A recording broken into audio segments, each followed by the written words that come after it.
Hello and welcome to Mind Shifters Radio. I'm Tim Hayes. I'm your host for the first hour. And today is Tuesday, February 9th, 2021. As always, we're grateful to everyone who's joining us here today, whether you're listening live or through the archives, as we spend another couple of hours teaching and supporting people in using some of the most powerful, effective, efficient, and accessible tools I've ever encountered. These are tools I've been using for the past 16 plus years to help me improve my quality of life, manage my emotions, and transform any negative emotions into an infallible guidance system, which has helped me improve my quality of life and relationships.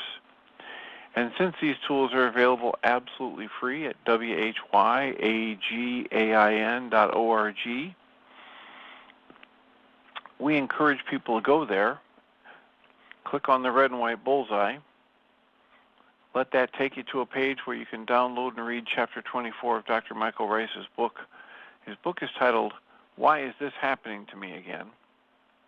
And the Chapter 24 of that book contains a narrative description of the primary tool in this work that's called the Reality Management Worksheet, sometimes called the Reality Management Wake-Up Sheet.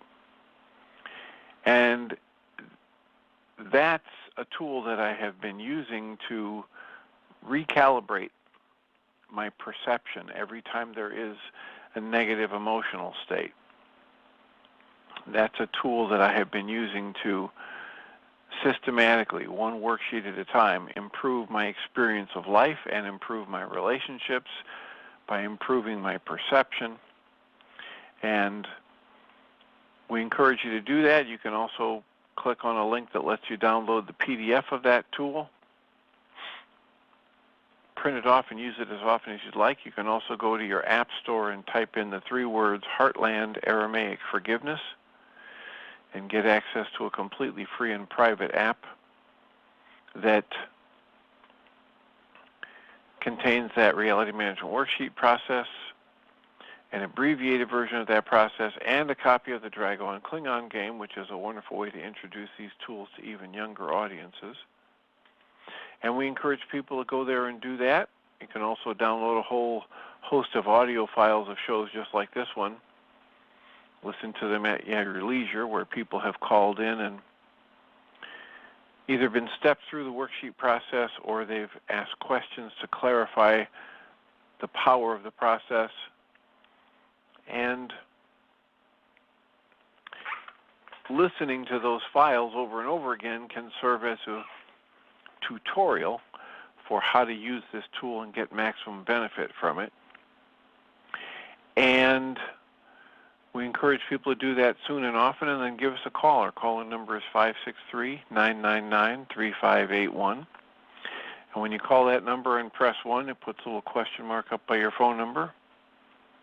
And I can see that and give you the chance to ask your question or get some feedback or some actual help with applying the tool to an upsetting situation in your life. We have made the commitment to do the Course in Miracles lessons this year, and so we are on the 40th day of the year.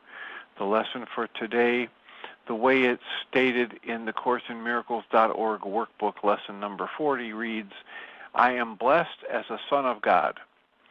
And the way we would soften that, we encourage you to soften it or change it any way you need to. I am blessed as an offspring of creation, as a part of the creation. The commentary here reads, today we will begin to assert some of the happy things to which you are entitled, being what you are. What are you? You are the extension of the creative energy in form. No longer practice periods are required today, but very frequent short ones are necessary. Once every 10 minutes would be highly desirable, and if you are urged to attempt this schedule and to adhere to it whenever possible, please do so. If you forget, try again. If there are long interruptions, try again. Whenever you remember, try again. You need not close your eyes for the exercise periods, although you will probably find it more helpful if you do. However, You may be in a number of situations during the day when closing your eyes would not be feasible. Do not miss a practice period because of this. You can practice quite well under any circumstances if you really want to. Today's exercises take little time and no effort. Repeat the idea for today. I am blessed as a part of creation. I am blessed as an offspring of the Creator. And then add several of the attributes you associate with being an offspring of the Creator. Apply them to yourself. One practice period might, for example, consist of the following. I am blessed as an offspring of the Creator. I am happy, peaceful, loving, and contented. Another one might take this form. I am blessed as a son of the Creator. I am calm, quiet, assured, and confident. If only a brief period is available, merely telling yourself that you are blessed as an offspring of the Creator will do.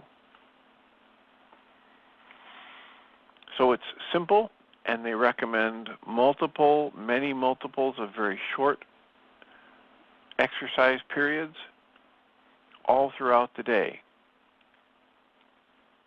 Pam Grout, in her book, The Course in Miracles Experiment, we're also reading that as a kind of a sprinkling of a slightly different perspective on these lessons. And chapter 40 in that book is titled Purple Light.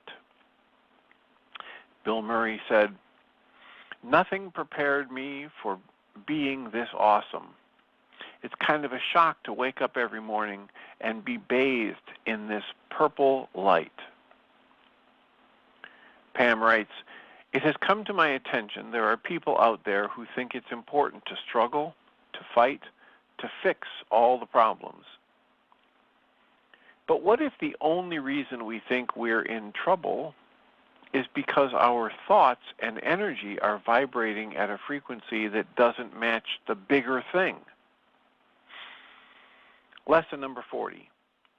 I am blessed as a child of the universe reveals the purple light Bill Murray is talking about. It's what all of us are entitled to. Being blessed, being happy, being peaceful, being loving and loved. Anything that doesn't line up with that frequency is an illusion, a mirage that we created, and we can change. We can change it simply by picking up a different door. As the Course also states, the separated ones have invented many cures for what they perceive to be, quote, the ills of the world, close quote. But the one thing they do not do is question the reality of the problem. Today, 4 or 5 times an hour, I will question the reality of all of my so-called problems and bask in the sheer deliciousness of the purple light. I am blessed as an offspring of creation. So our call-in number is 563-999-3581. And if you call that number and press 1, it will put a little question mark by your phone number, and I'll announce you by your area code. I am reminded to let everyone know that this is a Tuesday, and as such, there will be a Tuesday night group available through Zoom. And tonight, it's a special edition, a special circumstance. We're going to be joining with another group. And that group is a meetup group that's called Natural Health Learn and Share Meetup of Downers Grove. And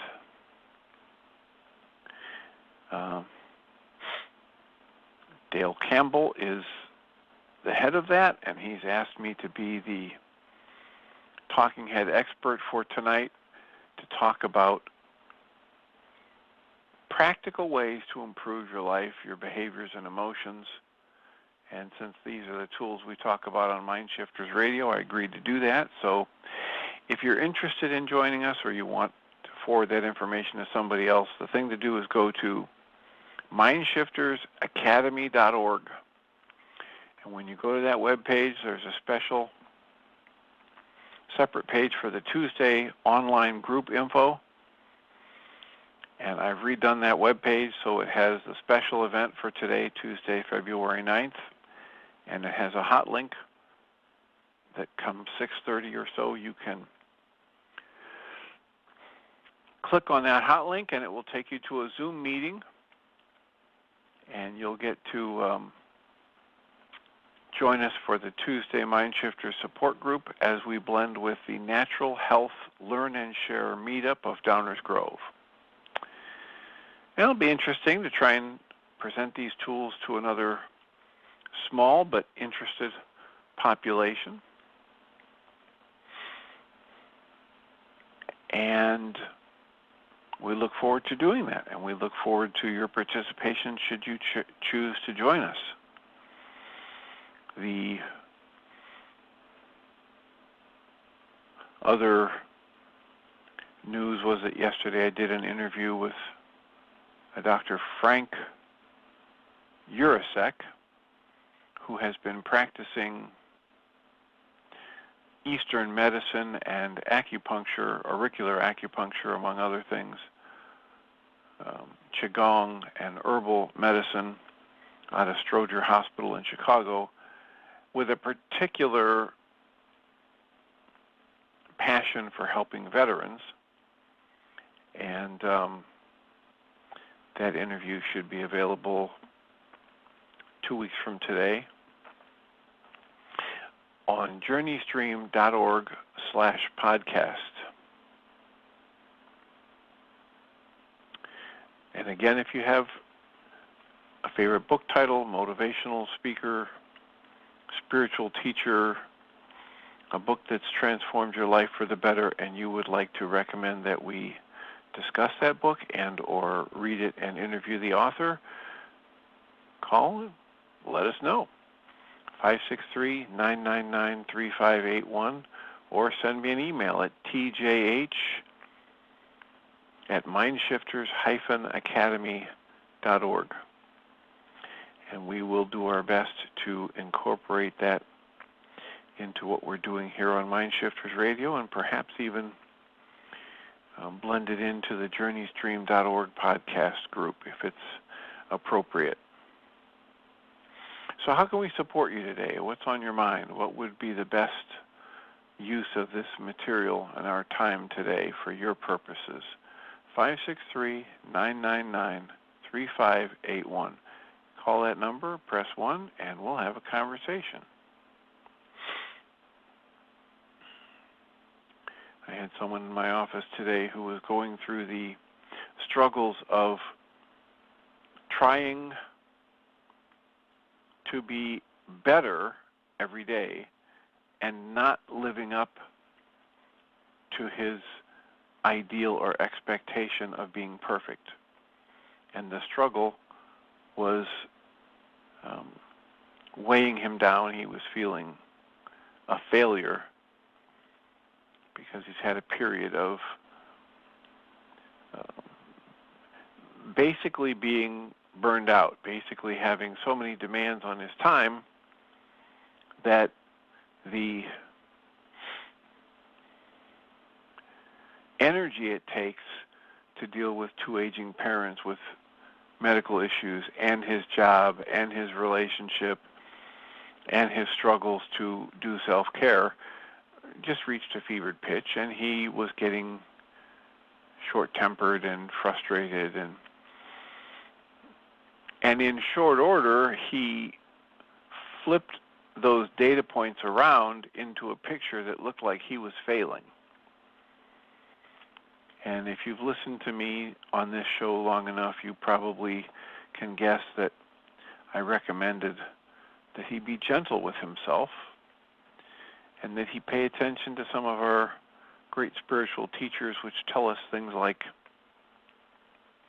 most of the negative emotional states we experience, most of the mental, emotional, and psychological pain we experience is the direct result of being the bitter fruit of a comparative life.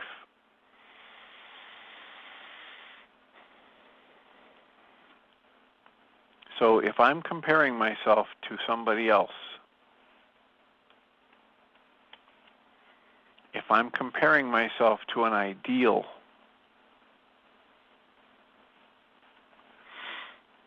I am going to set up a situation where I am either swinging back and forth between feeling great about myself because I'm so much better than somebody else and or feeling miserable about myself because I have fallen short.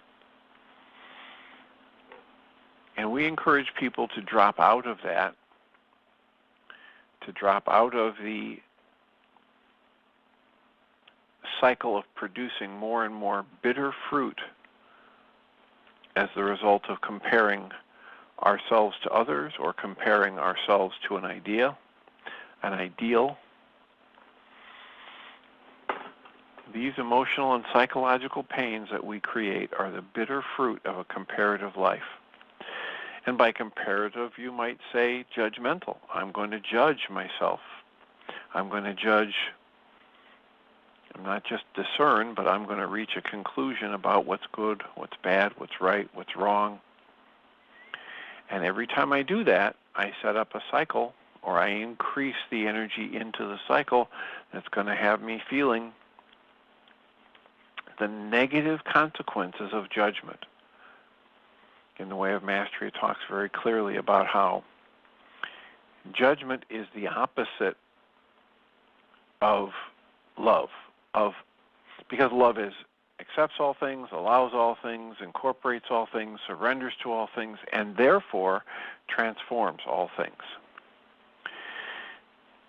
And then when I enter into judgment, whether it's about myself or someone else, whether I'm comparing myself to an ideal and saying I fell short, that means I'm wrong, I'm bad, I'm screwed up, or I'm comparing myself to somebody else and I'm saying they're so much better at doing this than I am, I will initiate the process and then pour my mental energy into the process that's going to create the vast majority of my mental and emotional pain. And we are encouraging people to recognize that and take a breath, pause, get a pause in the action, step back into the observer mode, and cancel the need to be right. It's one of the core pieces in the Reality Management Worksheet, canceling the need to be right in every worksheet. Identifying the fact that my desire to be right odds with me being aligned with what is right. And so if I'm rather interested in being right, I will end up losing sight of what it takes to be happy. Course in Miracles and Way of Mastery remind us on a regular basis, you can either choose to be right or happy. But if you try to have one, you're not going to have the other. They are mutually exclusive. Basically because being right involves judgment.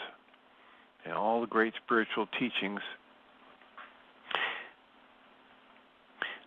point in one way or another to the idea that judgment is about separation. It's about artificial, arbitrary delineations. And many of them have to do with size and shape and color and religion and geographic location, but they can also have to do with moral value judgments and religious prescriptions, and every one of them is a violence against the actuality of what is. Because in life, in actual life, in the flow of creation, there is no division. Things are not separated. I like listening to people like Dale Allen Hoffman. He talks about how in the ancient Aramaic, in that language, there was no way to separate out. There wasn't a separate word for cause as separate from effect, because life is a flow. And the process of life doesn't make a distinction from one to the other. This is causing that. This is the effect of that. It's just a flow, and they aren't two separate things. So if I make a judgment, I'm separating. When I'm separating in this soup we call life, in this flow of energy that we call creation, that's an artificial and an arbitrary delineation. And Krishnamurti would call it a violent act.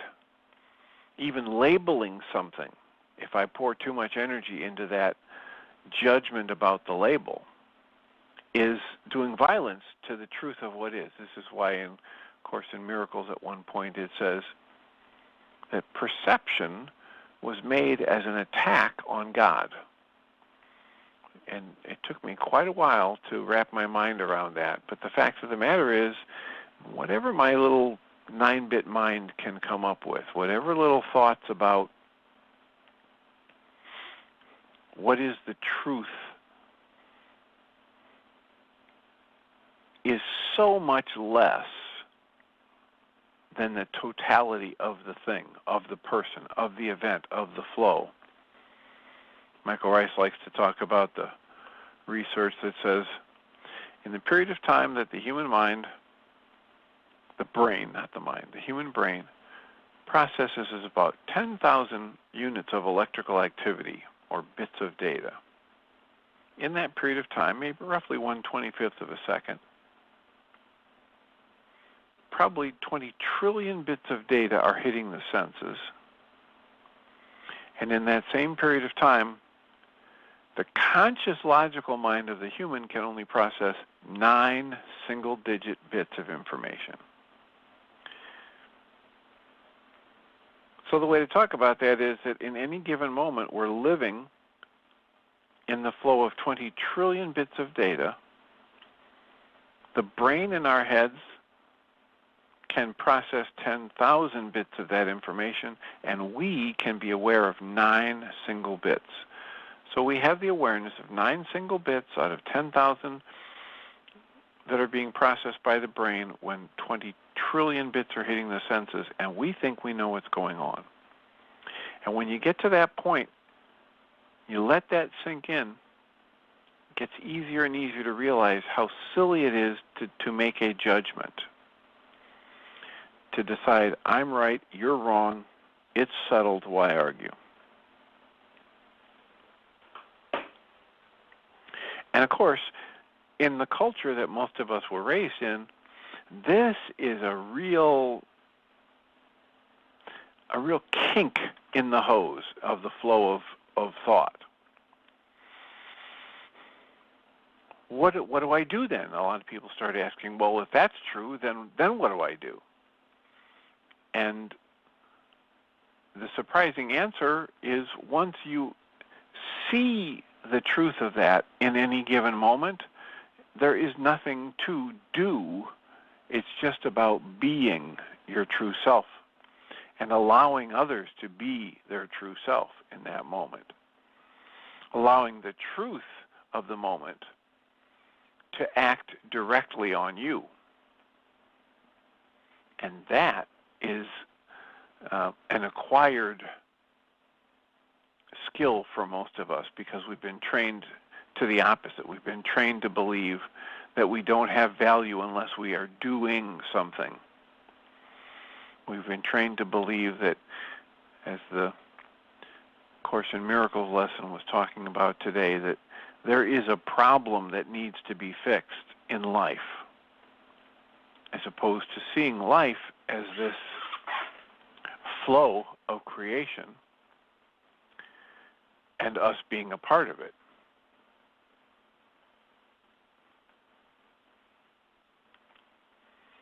It's an amazing thing how life changes when we do not assume it's damaged or broken and needs us to fix it.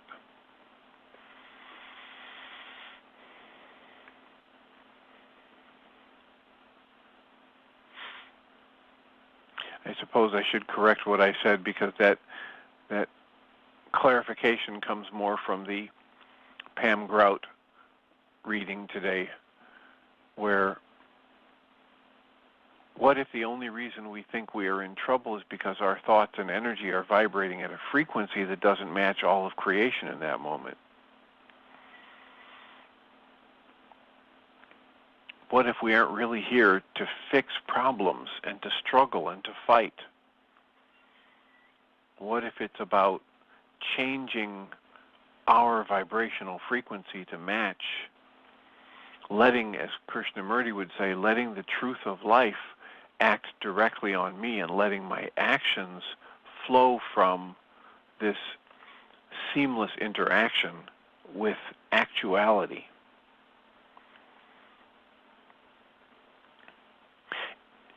To get there from where most of us are in this Western world, the first step is I have to identify, I have to wake up and realize how much thinking and judging and labeling and cataloging I do of life before I ever interact with it. What is this massive structure of thought that I carry around with me? Thoughts about who I am and how I'm supposed to interact with the world. Thoughts about, because of who I think I am, how the world is supposed to interact with me.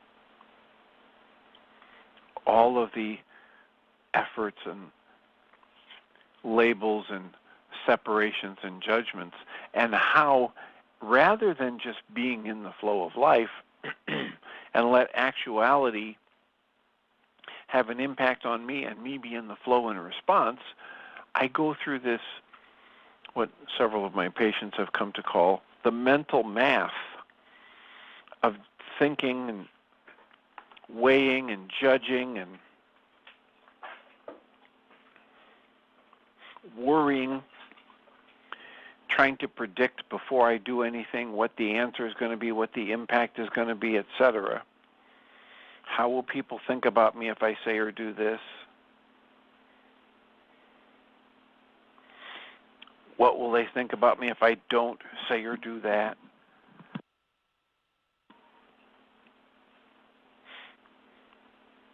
The mental math can be paralyzing, and the mental math is most often counterproductive. This is why so many great spiritual teachings bring us into this set of practices or alignments that says learning to observe myself in the moment, learning to observe life as it's unfolding without all of the judgments and labels, puts me in a position where I'm awake and alive. Now, one of the buzzwords for that these days is mindfulness. Over 50 years ago, Jon Kabat-Zinn talked about mindfulness, and now people are thinking they're discovering something new because they're talking about mindfulness. And people thought, the mindfulness that Jon Kabat-Zinn talked about was something new, and yet there have been teachings about this for thousands of years. So if we need to think we're right, if we need to think we've discovered something, then we are going to create conflict, confrontation, stress in our lives that is not only not necessary, it's counterproductive. And so as we invite people to do work like this, we're inviting them to have an experience of themselves and of their lives which is just radically different because it's not so filtered by all of the conscious logical thoughts and labels and judgments. And every time I pick up a reality management worksheet because I think my negative emotional state is being caused by someone or something outside of me, as I cancel all the goals that my mind tells me should happen, if I cancel the thought that's creating the negative emotion, and I offer up my awareness to be taught, to be shown from someone or something outside of me, I create the possibility of learning at a whole new level. And that's what these tools are about. I create the possibility that I will step into an experience of life that is radically different than anything I was able to create when my mind was telling me that it knew what was right and it knew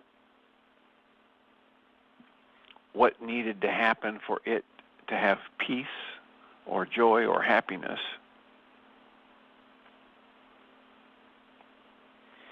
So if there is any part of you that is beating yourself up over not being good enough or not having accomplished enough, our invitation with this work is to be gentle with yourself, to recognize that whole pattern and process as erroneous, as false, as self-sabotaging, and step into use of the tools which can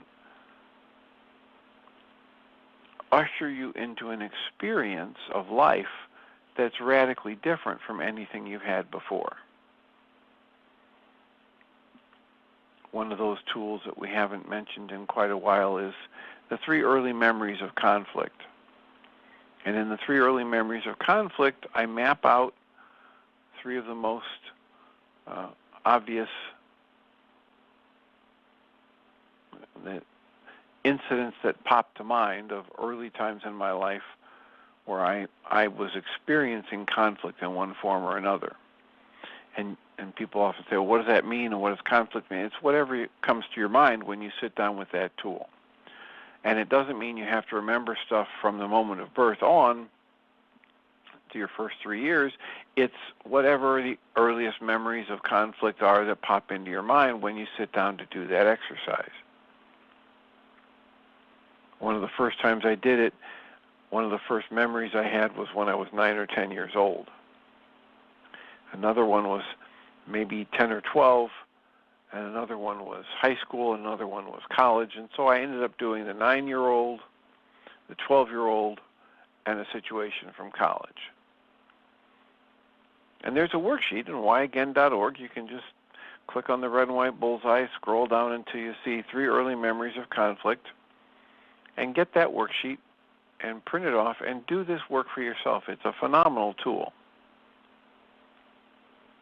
And what it taught me was that despite the fact that I thought I was a fully functioning adult with a doctorate and lots of years' experience doing therapy, what was actually happening was when I would have an event that I would consider conflictual,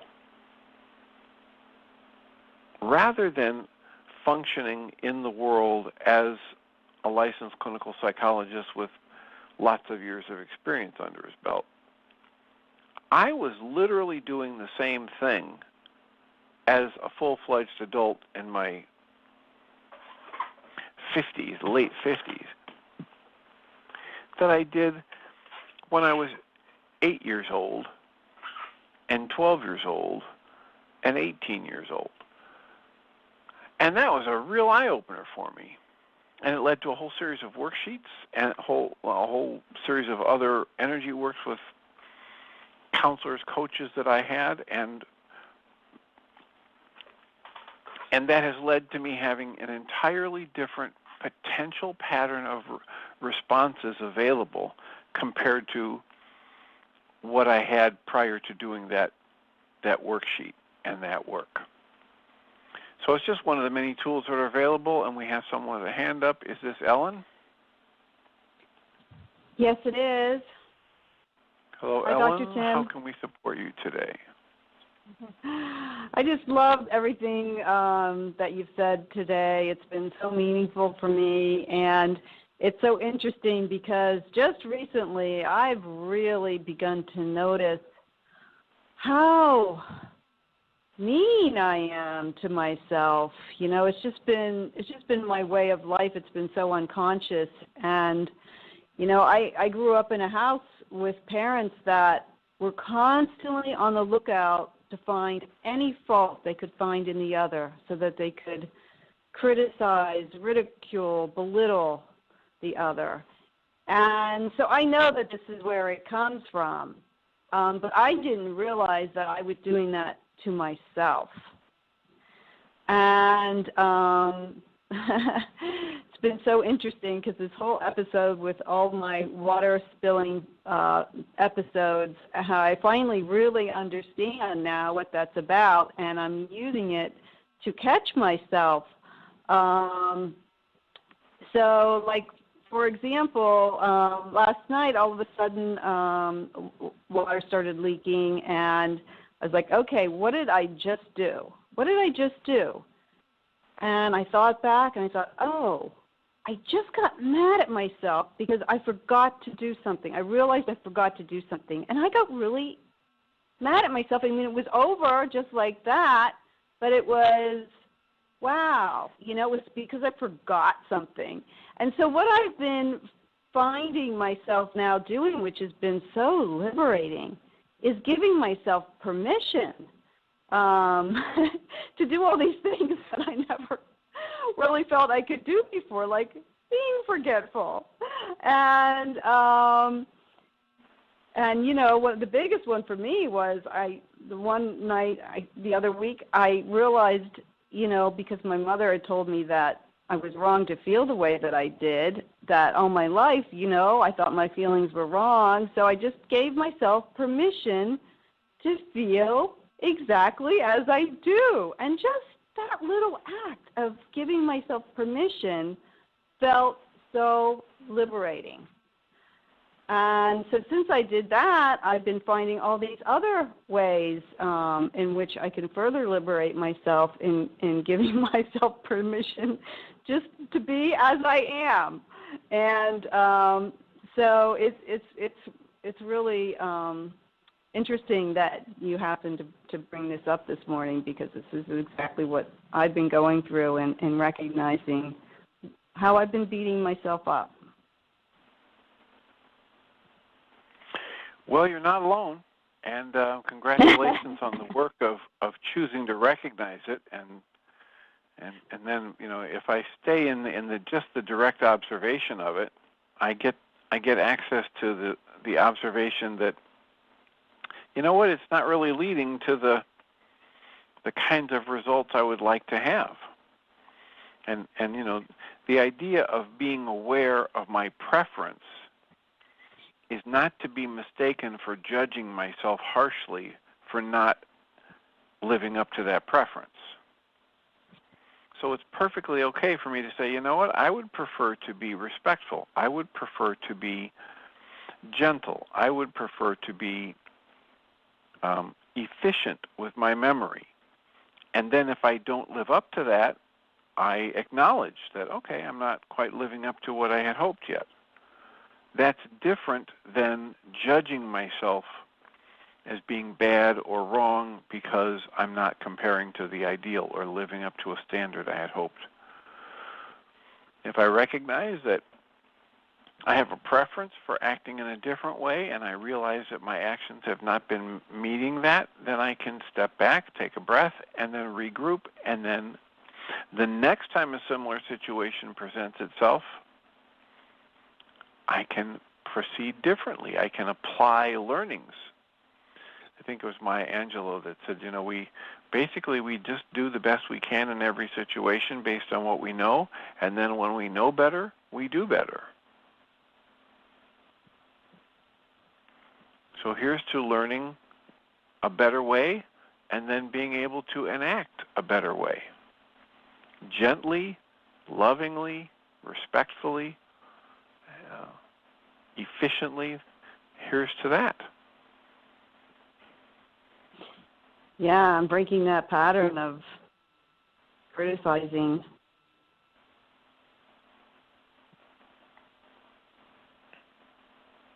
It's just amazing how when it's so ingrained, you know, in you at an early age like that, that you don't even recognize that it's going on. I mean, I went my whole life with pushing myself, you know.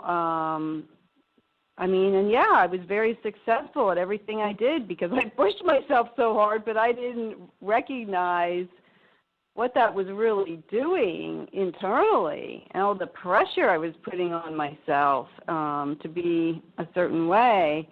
And now I really recognize it, and I look at the people who, strive the way that I used to, and recognize, wow, that's a sign of someone who maybe needs to be, with very low self-esteem and is striving to prove themselves. People think it's like, oh wow, look how great that person is. They're so excellent at everything that they do, not recognizing like that maybe internally this is not a positive thing that's happening. Yeah, if I'm judging myself, again, the word judging, but if I'm evaluating myself based on the external, I can be viewing myself as a tremendous success. At the same time, I'm living in agony and misery. And we talk about how many... Be happy. Go ahead. You'd rather be happy? I'd rather be happy and be a failure at something than be successful and miserable. Well, yeah, and we talk about how many times we see people who have the mansion on the hill, so to speak, and the cars and the boats but there's not joy. There's not satisfaction. They're after the next million, and they're after the next 100 million, and they're after the next billion. And I don't know if you've seen it, but we've talked before about the movie I Am by Tom Shadyac. He was a producer for a lot of the Ace Ventura Pet Detective movies and other Jim Carrey movies. And he made millions and millions of dollars and highly successful. And then he had a biking accident where he fell off his mountain bike and had head injury and was developed this post-concussion syndrome, which is very, very intense pain. It leads a lot of people to want to choose suicide, and there's very little that anybody knows that can assist with that. And so he had millions, and so he did all of these treatments, pressure chambers, oxygen, any alternative health treatments after all the medical treatments bombed out. And so he got lucky, and he found relief. But in the process, he had come to terms with some real intense feelings of this life isn't worth living, and what am I doing with my life, and what if I can't recover from this, and what if I'd rather die than live? And so he decided to use his skills as a producer and create this movie. And the movie is titled I Am, because what he did in the movie is he decided to contact the best philosophical and spiritual and religious and medical leaders that he could find and ask the question, what is wrong with our world, with our culture? And the answer, of course, was I am. I am wrong. There's something in my internal individual processing that's a problem. And one of the things that they discuss in that movie, in the research he did for the movie, is the idea that there's a Native American word for mental illness. And the only symptom of that mental illness is wanting more than you need. Period. Wanting more than you need of anything is considered a mental illness. And, there isn't any naturally occurring phenomenon in the animal kingdom that we know of where animals hoard more than they need for living. except humans.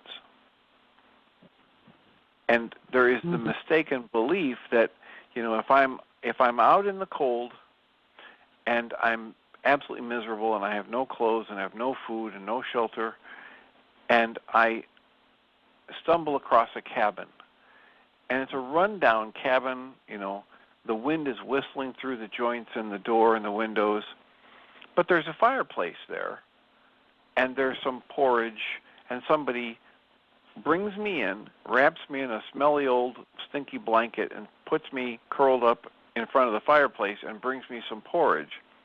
All of a sudden, from the agony of being outside in the cold with no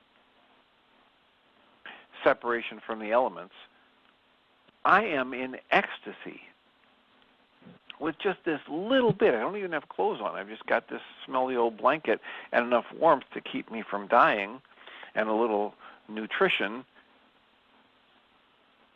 And so we assume that because that little tiny bit added on to me made a huge difference in my happiness, we make the assumption that if I get more, I will be exponentially more happy. And it's a false assumption. It's a lie. There is a very, very steep point of diminishing returns. Get the idea? Absolutely. Our culture is based on that false idea. And as we believe if a little bit is good, more is better, we are in the process of creating our own misery. Yeah, and that's why, this country seems to run on consumerism. And, the more stuff you have, wow, the more stuff you got to take care of. The more stuff the bigger the house, the more there is to clean, the more there is to maintain, the more the more you accumulate, the greater burden you put on yourself. That's the way I see it. Yeah, and that's a lovely movie about, I Am, and the interview with all these talking heads and talking about different things like heart math and a whole bunch of other research that he encountered, and he ended up, at one point in the story, he talked about how when he made millions and millions of dollars, his friends kept saying, oh, you need a bigger house. And then he'd get a bigger house, and then he'd make a few more movies, and he'd have many more millions. And they said, oh, you need a bigger house. He said, and he remembers vividly the time where, for his last mansion, where he was in the foyer, and the real estate agent had just handed him the keys and walked out on the day that he took possession of the mansion. And he remembers sitting down thinking, you know what, I don't feel any different. And there he was, a single person in this mansion with untold numbers of rooms and swimming pool and all that stuff. And he didn't feel any different. Now, he had this mansion that he didn't have before. In our society, they were going to give him, on paper, ownership of it. And the solution is, it didn't change anything about his sense of himself or his comfort or joy. And in the end of the movie, I Am, he said, okay, so what's the solution to all these problems that I've created? I am. And so he decided that he would move out of that mansion, and he moved into a trailer park, a mobile home trailer park, that was close enough that he could ride his bike to work. And he downsized his life and was, immeasurably more content and happy without all of the millions of dollars spent on housing that wasn't needed. And he refunneled that money to people who could use it and make good use of it. And his life got better. So, there's a movie about how it's all an inside job, and we talk in this work about how my happiness or lack of happiness is an inside job. If I have anger, fear, or sadness, guilt or shame come up in my system, the very best use of that energy that we call emotion is as a wake-up call to the idea that I'm somehow in error. And if I proceed by thinking that my alarm system is caused by people and things outside of me, I keep focused on people and things outside of me, and I can't ever find the solution inside of me that will turn off the alarm. But the Reality Management Worksheet and the Mind Shifter tool and the EFT tapping and the 3 early memories of conflict and the commitment tool and all of these tools that are available absolutely free on whyagain.org can enable me, if I apply them to my life, to create a far more happy, far more contented, far more productive life for myself.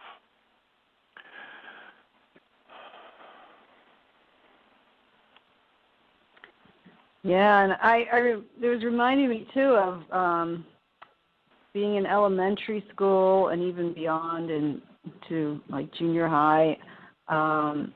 Especially I remember at elementary school, and I had such a need to get the best grades, again to prove my worth, because I didn't realize what low self-worth that I had. And I remember, like, my classmates being so upset with me because I would get 100 on every test. And because I got 100, the teacher wouldn't curve any. Normally, like, if, the teacher would give you a curve the grades based on, the highest score. And since I kept getting 100s, there was never any curve applied. And the teachers loved me, but my classmates didn't like me at all. And that just goes to show, like, it's not always the best for you when you strive to do your best. Right, but that's more about how the system is broken, not about how you, by getting 100s, are broken, or that it's a bad thing to get 100s. It's just about a broken system. Well, but it's also about the concept my of need. My need to that but it was all. I see how it was my need, like to not get 100s meant, that I would be, somehow not worthy and therefore subject to ridicule, like what I experienced with my parents growing up. So that was what drove me to do that. Otherwise, but your parents, I had more fun in school. Right, but your parents doing that was all product of the system that we're talking about that was broken. Yes. Your parents were just doing the best they could with whatever resources they had, and they were operating within a very unhealthy culture and system. Sure.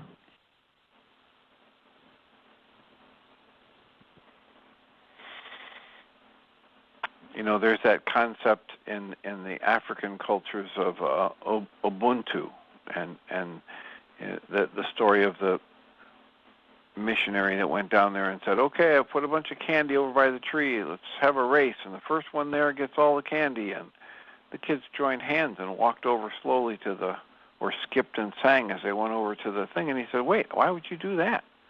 And they said, well, why wouldn't we do that? How could one of us be happy if none of the others of us got candy? I mean, how can we be happy if we're not all happy?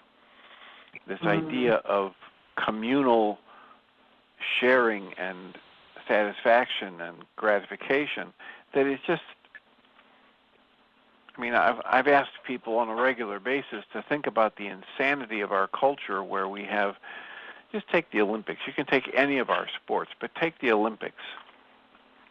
And we have all of these athletes out there who've spent all of this time honing their bodies and disciplining themselves, and rather than just enjoying the spectacle, and appreciating every one of them for what they've done and accomplished, we're only singling out the people who that sometimes by fractions of a second perform better than the others.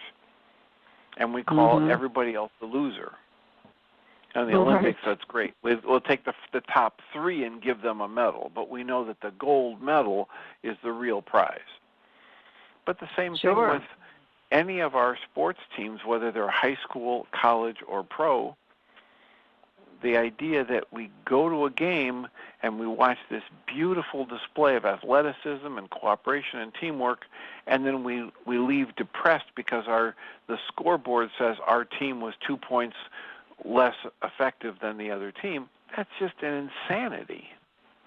Yes, we wouldn't I do that agree. at a play, right? We wouldn't do that at a play or at an orchestra or ballet. We wouldn't, judge it. We don't go to our favorite movie and have half the people leave, angry because the bad guys lost and half of them happy because the good guys won and vice versa. We don't do that. So there's an insanity in the culture. And there's a book that the gentleman who wrote the book, Redemption, passed away this past year from coronavirus, COVID complications. And it's not a book that I recommend to people because it's so pedantic and so long. But the book Redemption is talking about this very issue, the idea that we have a culture that's been based on the idea of competition above cooperation and collaboration. Whereas in nature, it is cooperation and collaboration that ensures survival and improves quality of life. It's not the competition that does that. Yeah, and I hated competitive sports for that very reason. I always did things that there was never any competition involved. But yet there I was, competing with grades. So. Yeah, I've often thought about how different in many ways my life would be if I had been given an equal measure of emphasis. Not that competition itself is bad, but that there had been an equal measure of emphasis on cooperation and collaboration with the competition. So thank you, Ellen, for the call. It's been a delight. I just looked up and realized we're down to our last minute before we start the next hour. So all right, thank you for the call. I look forward to the next time we chat, and I will mute you and remind us all that we come from love. We're made of this stuff we call love. We actually are love, and everything else is false. Welcome, Jeanie Ryce. I will turn on your microphone. Oh, well, I was just saying that's a great conversation, so thank you for turning my mic on, and thank you for what you do. All right. You're welcome. Take care. Have a great show. Okay, thanks. So welcome, everybody, to the second hour of Mind Shifters Radio. Today's Tuesday, February